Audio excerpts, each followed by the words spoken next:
Eu vou fazer uma recapitulaçãozinha, né, dentro daquilo que a gente viu na terça-feira. A gente tinha visto praticamente toda a questão da primeira estrofe do hino 65. Vocês podem pegar o Cantor Cristão e acompanhar. É um hino que o que me chamou a atenção de compartilhar com os irmãos é um hino que a gente conhece há muito tempo.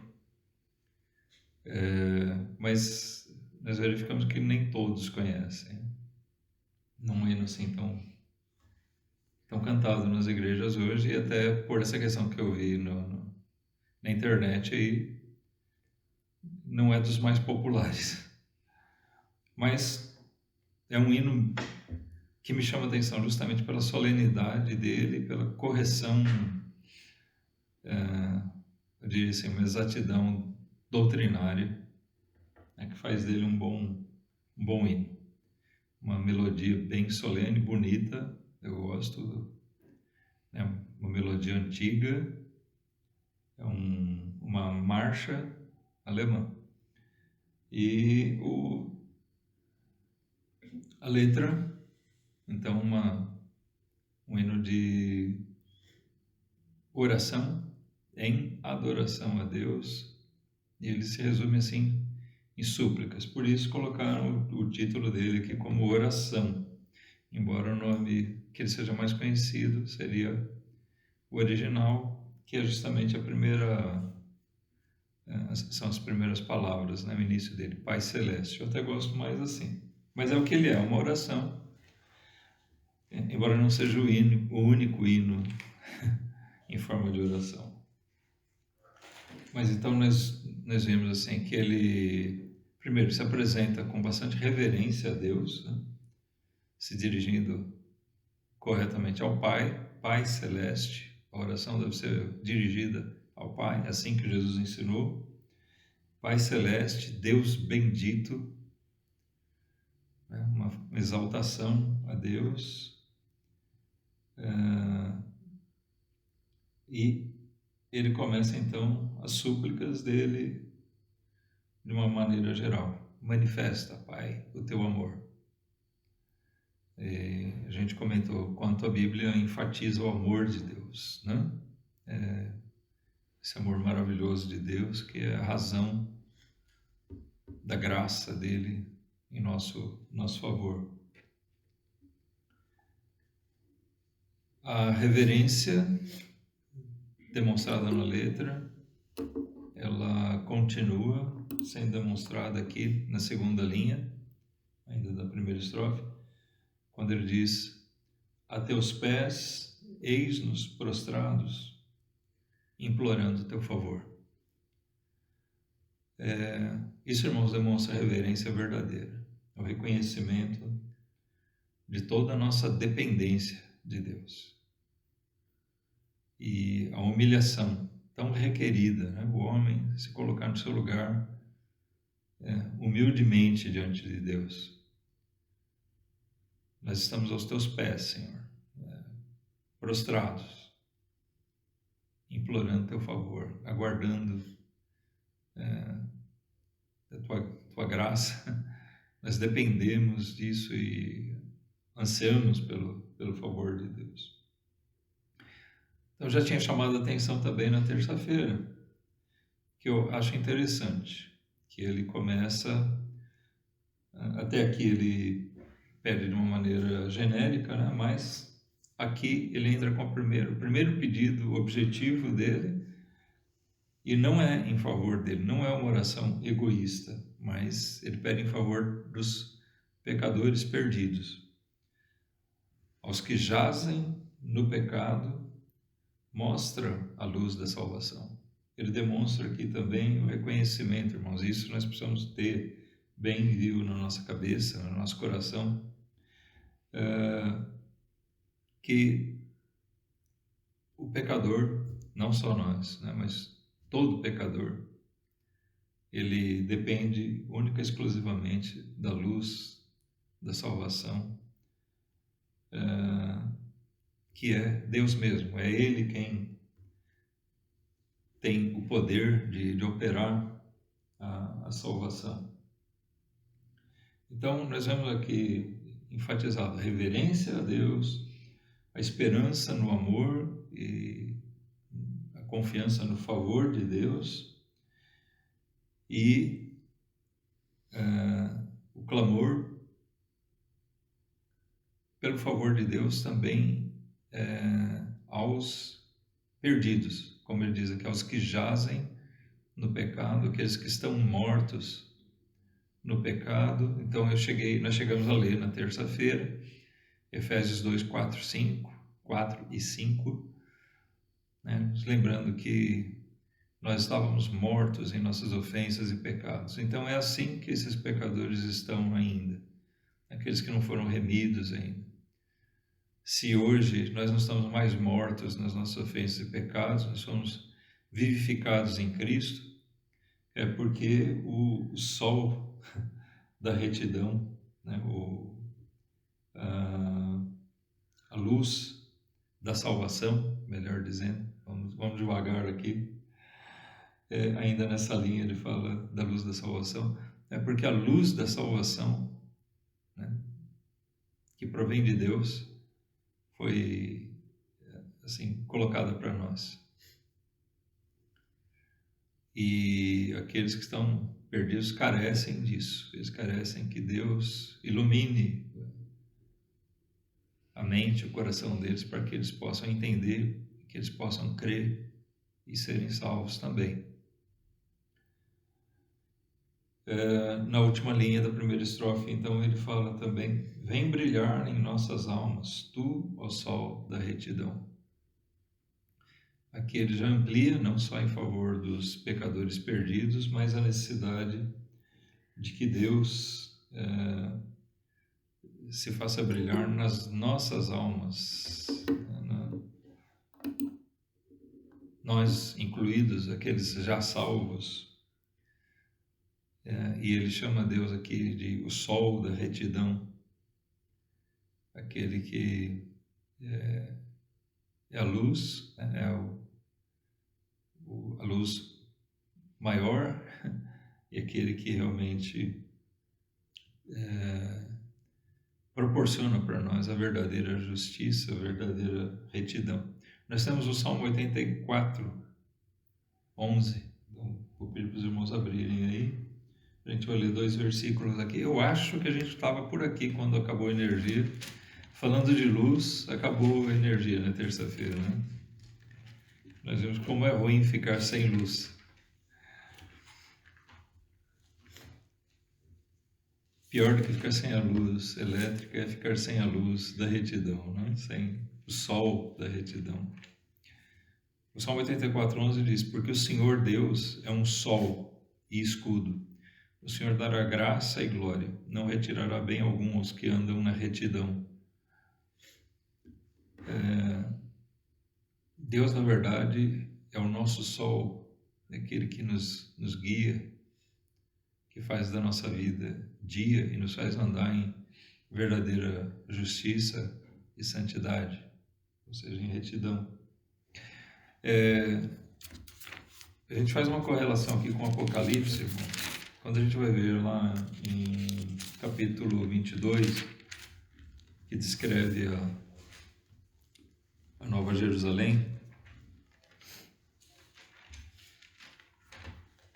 a visão de João diz o seguinte, em Apocalipse 22:5: e ali não haverá mais noite, e não necessitarão de lâmpada, nem de luz do sol, porque o Senhor Deus os ilumina, e reinarão para todo sempre. Ele é o sol da retidão. Deus é aquele que ilumina verdadeiramente. E João, na sua visão, ele diz, na Nova Jerusalém, não vai ter necessidade nem do sol, mas Deus mesmo é a luz.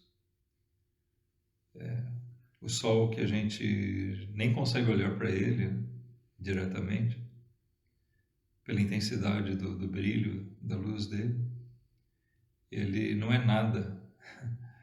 ele acaba sendo só uma simples representação da luz, do fulgor, da glória de Deus, né?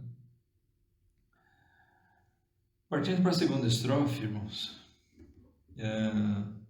ele continua fazendo a súplica, e agora aqui ele se volta para as nossas necessidades, né?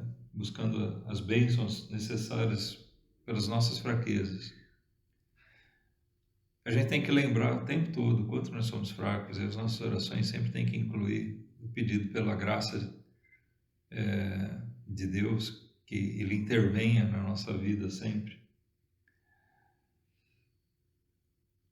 Ele diz assim na segunda estrofe: nessa vida tão penosa, vem, Senhor, nos consolar. Aos aflitos e cansados, mostra teu amor sem par. Nas fraquezas, dá conforto, aumentando a nossa fé e firmando com bondade sobre a rocha o nosso pé. Então ele demonstra aqui uma coisa que nós precisamos termos. Primeiro, a consciência das adversidades. A palavra de Deus nos exorta: no mundo tereis aflições. Nós temos que estar preparados para isso. Mas seja qual for o tipo de aflição que venha sobre nós, se a nossa vida aqui se faz penosa, difícil, nós dependemos do consolo da parte de Deus. E o consolo da parte de Deus vem pelo amor dele demonstrado por nós. Bendito, né? Bem-aventurado é aquele que enxerga, mesmo nas aflições, ele consegue enxergar a misericórdia de Deus, o amor dele demonstrado, que conforta nosso coração. O mundo se faz tão egoísta, tão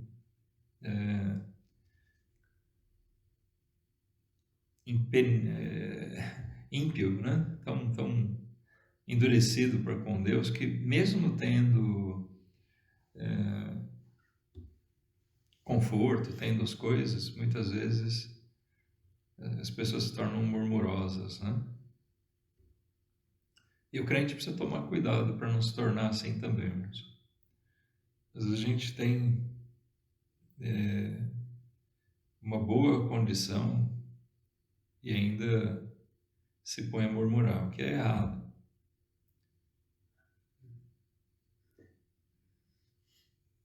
Se a gente olhar as aflições que muitos dos nossos irmãos passam hoje, vários tipos, né? Necessidades materiais, doenças, perturbação no lar. Talvez a gente tenha, né? Talvez vários de nós tenha essas coisas também, mas a gente vai olhar que tem outros que têm em dose muito maior, tem ou tiveram, e se sentem alegres. Em vez de murmurar, eles conseguem dar graças a Deus porque eles são aliviados, né? Por enxergar a bondade de Deus, a misericórdia de Deus manifesta na vida deles.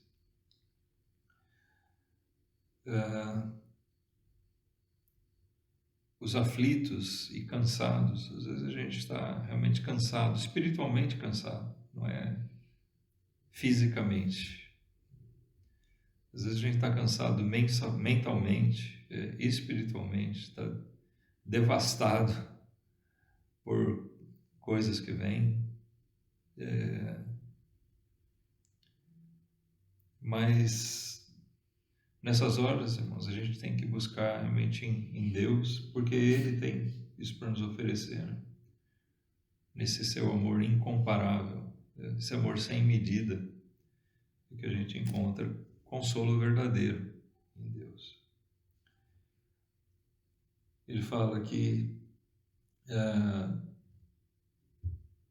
do conforto nas fraquezas. Às vezes as nossas fraquezas se mostram, né, por causa de alguma dificuldade, outras vezes não, nós somos fracos mesmo. E quando o crente verdadeiro ele tropeça, quando ele se sente fraco, ele não se sente bem com isso. Porque ele sabe que não deveria estar assim, né? Mas nessa hora que a gente tem que se apegar a Deus, porque também nós carecemos que Ele sustente a gente na nossa fé. É Deus quem sustenta a gente na fé. Então, onde eu digo que esse hino ele é doutrinariamente muito correto, quando ele diz aqui, nas fraquezas dá conforto, aumentando a nossa fé. Se tem alguém que pode fazer com que a gente supere as nossas próprias fraquezas, não só sendo confortado, mas sendo fortalecido, restabelecido, restaurado, é Deus mesmo. E Ele firma, assim, a nossa fé, como ele diz aqui, firmando com bondade, com a graça dele, Ele firma o nosso pé sobre a rocha. Faz a gente se sentir seguro, lembrar, apesar das nossas fraquezas, o nosso Deus, Ele é forte, é Ele quem me sustenta. Ele me coloca no lugar certo, Ele me coloca com a segurança, né? Os pés sobre a rocha representam segurança, a segurança de que eu sou um filho dele, a certeza de que eu sou um salvo, a certeza do perdão dele.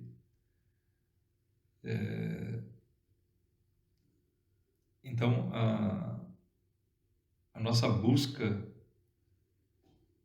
pelos favores de Deus, né, eles necessariamente tem que passar por isso, irmão. Se a gente enxergar toda a nossa fraqueza, todo tipo, as dificuldades, as adversidades, mas saber que é nele, é no Senhor, que a gente encontra vigor, força para tudo. Nós somos suficientes nele. Nós somos sustentados por Deus em cada dia. Nós precisamos disso. Quando a gente quer ficar de pé por si mesmo, a gente tende a fraquejar, a cair. Nunca a gente deve esquecer da nossa dependência de Deus. Na terceira estrofe, ainda ele fala aqui sobre a necessidade da gente confiar para caminhar aqui. A necessidade de a gente confiar em Deus para caminhar nessa vida. Ele diz aqui na terceira estrofe: nossas culpas e delitos tu nos podes perdoar. A certeza do perdão de Deus, sempre. Isso não deve fazer a gente, como dizem, sem vergonha. Fala, bom, então eu posso pecar porque eu tenho certeza que você é perdoado, ou que eu já fui perdoado, Jesus já morreu por mim mesmo. Mas é aquela certeza, isso dá conforto para nós, a certeza de que, ainda que a gente tropece, nós temos um advogado, né? Cristo, que intercede por nós junto ao Pai, e que Deus, assim, tem o poder, na sua bondade, de verdade, nos perdoar. E nessa vida aqui a gente vai pecar várias vezes, né? Qualquer um que já é um crente com uma certa experiência, uma certa bagagem, já pôde constatar isso. Talvez o crente novo, ele se ilude um pouquinho, né? E ele vai ter uma vida que ele vai, como dizem, de vento em popa. Quem dera que fosse assim, né? E se alguém conseguir levar a sua vida realmente em um grau de santidade desde o começo até o fim, bem-aventurado. Se eu tenho inveja dele. Mas Não, não é assim. A gente oscila muito, a gente tem fraquezas, mas é o nosso conforto, a nossa segurança é realmente a certeza do perdão de Deus, que sempre vai estar presente. Ele segue dizendo: vem guiar-nos no caminho que conduz ao santo lar. Nós precisamos da condução de Deus o tempo todo, ao longo desse caminho, dessa jornada. Isso é concedido para nós por meio de Cristo mesmo. E ele fala sobre isso aqui, ainda na terceira estrofe. Por Jesus, teu Filho amado, nosso eterno sumo bem, tudo nós te suplicamos. Glória a ti, Senhor. Amém. Ou seja, tudo nós te suplicamos por Jesus, teu Filho amado, o nosso eterno e sumo bem, ou seja, o nosso eterno e maior bem. Jesus é o nosso maior bem. Né? Lá no Evangelho de João, no capítulo 6, a gente lembra daquele episódio que muitos dos que seguiam Jesus são chamados ali de discípulos, mas eles mostram que eles não eram verdadeiramente discípulos de Jesus, né? João 6:67. Mas eles recuaram, né? Disseram: não, que discurso difícil, duro é esse, nós não podemos suportar isso, não. Na verdade, era um grupo bem similar às multidões que tem hoje, que se dizem cristãos, né? Querem seguir Jesus, achando que tudo vai ser fácil e só vão em busca de bênçãos. E quando eles se deparam com a realidade da vida cristã, eles não conseguem suportar e continuar caminhando assim. É por isso que o autor do hino fala nas nossas fraquezas, que Deus vá conduzindo a gente, né? Vem guiar-nos no caminho que conduz ao santo lar, na eternidade. Enquanto nós estamos aqui, nesse corpo de fraquezas, então nós dependemos disso. E assim, nesse momento que essa multidão renegou Jesus, porque eles viram que a vida cristã não era aquilo, né, que eles imaginavam, Jesus questionou também os discípulos dele, os verdadeiros discípulos. E a gente lê aqui no versículo 66, né? Desde então muitos dos seus discípulos tornaram para trás e já não andavam com ele. Então disse Jesus aos 12: quereis vós também retirar-vos? Respondeu-lhe, pois, Simão Pedro, sempre ele, né? Pedro tomando a frente aqui, a palavra. E ele diz: Senhor, para quem iremos nós? Tu tens as palavras da vida eterna. Pedro, em outras palavras, ele afirmou a mesma coisa que o nosso querido Rafael Camacho, que é o autor do hino, colocou, né? Jesus é nosso sumo bem, nós não temos para quem ir. Para quem nós vamos nos voltar? Ele é nosso sumo e eterno bem. Como Pedro disse, nós não temos para quem ir. Tu tens as palavras da vida eterna. É em Cristo que nós encontramos o que nós realmente precisamos. No Salmo 73 também, vamos dar uma olhadinha lá.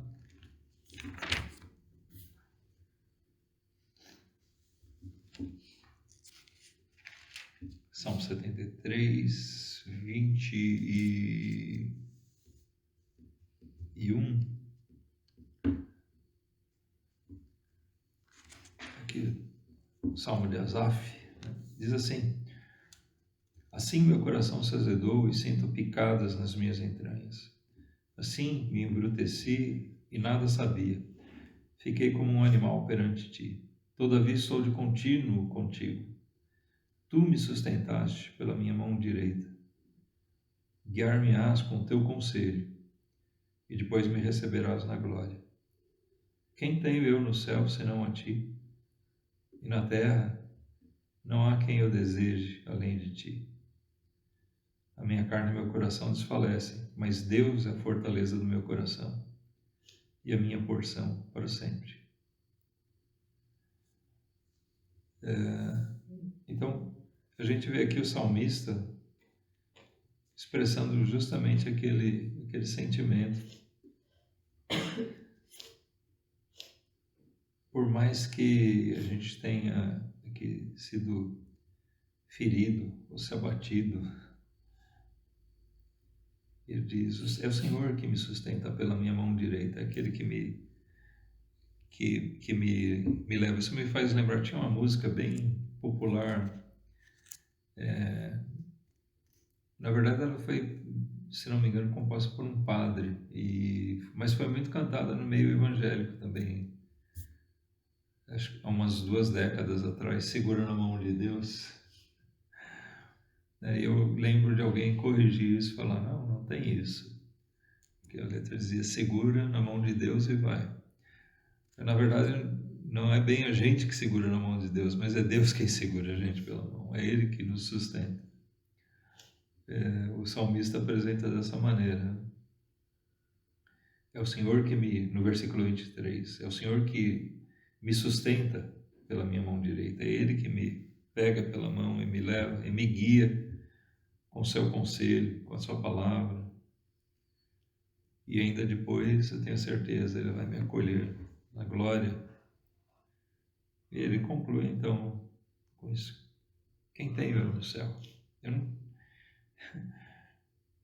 E na terra também não tem outro que eu queira.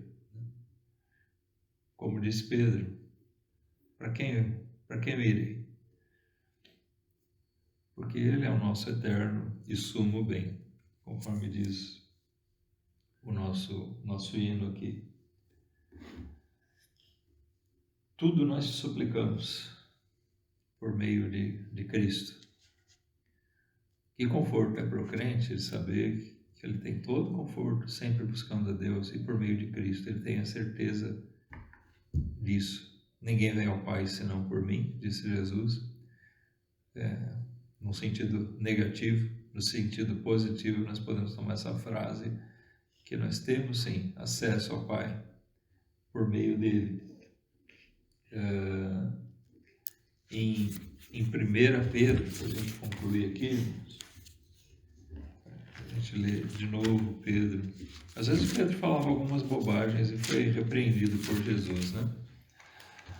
Mas aqui já no auge da maturidade cristã dele, a gente viu que ele acertou lá também, né? Dizendo para Jesus: nós não temos outro para quem ir.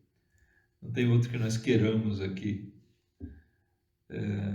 Como disse o salmista lá atrás.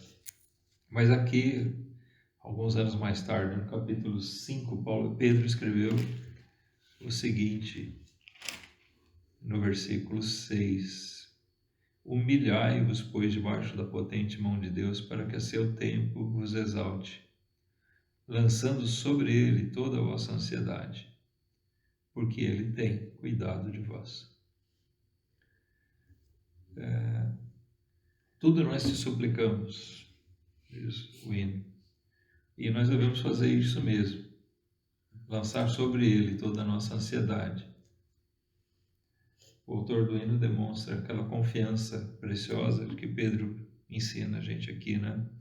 Ele tem cuidado de nós.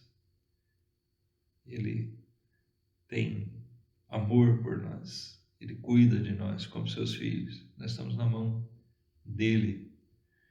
Nem um fio de cabelo nosso cai se não for pela permissão dele. Ele dá conforto. Ele sustenta a gente. Ele firma nossos pés. Segura pela nossa mão e ele conduz a gente com o precioso conselho dele. Como a gente depende dessa palavra aqui, irmãos, desse livro, né? Da palavra de Deus, cada dia. Nas nossas fraquezas, seja lendo, seja alguém expondo, comentando, ressaltando algum aspecto da palavra de Deus, ela fala para o coração do crente. Como a gente começou a estudar com os varões no domingo, né? Mas nunca podemos esquecer que a palavra de Deus, ela é viva e eficaz. A palavra de Deus, ela sempre revela alguma coisa espiritual. Ela sempre tem verdades espirituais para apresentar para a gente.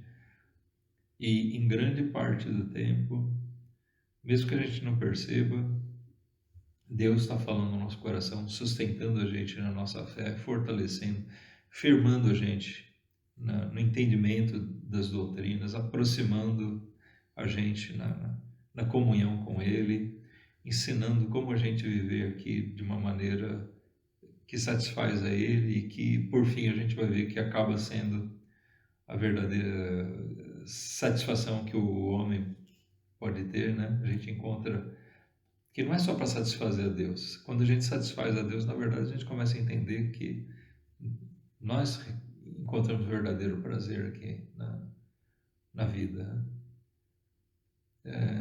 Mas em toda situação, irmãos, a gente deve se voltar a Deus reverentemente, confiando que é Ele que tem cuidado de nós, Ele tem poder para todas as coisas. Ele que é a luz da salvação, que nos salvou e que pode salvar muitos outros, e a gente deve orar por esses outros, conhecidos ou não conhecidos.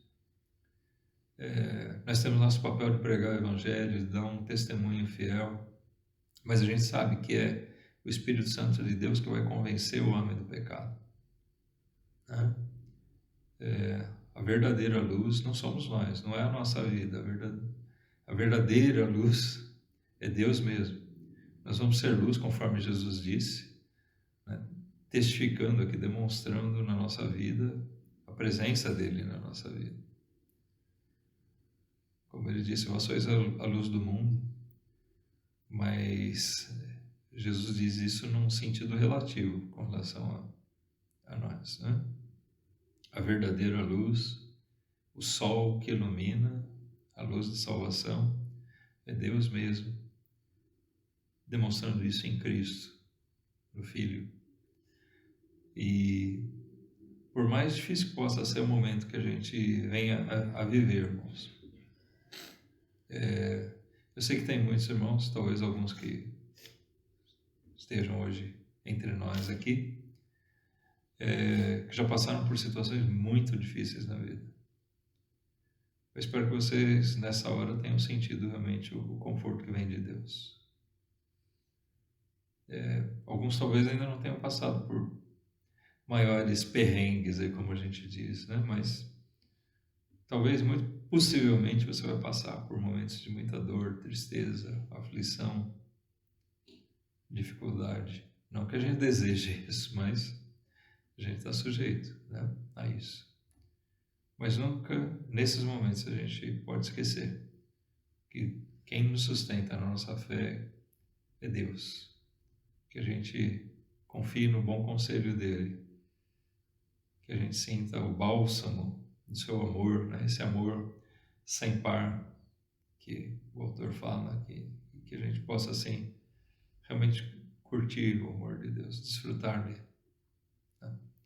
Deus, assim, abençoe sua palavra, esse hino maravilhoso,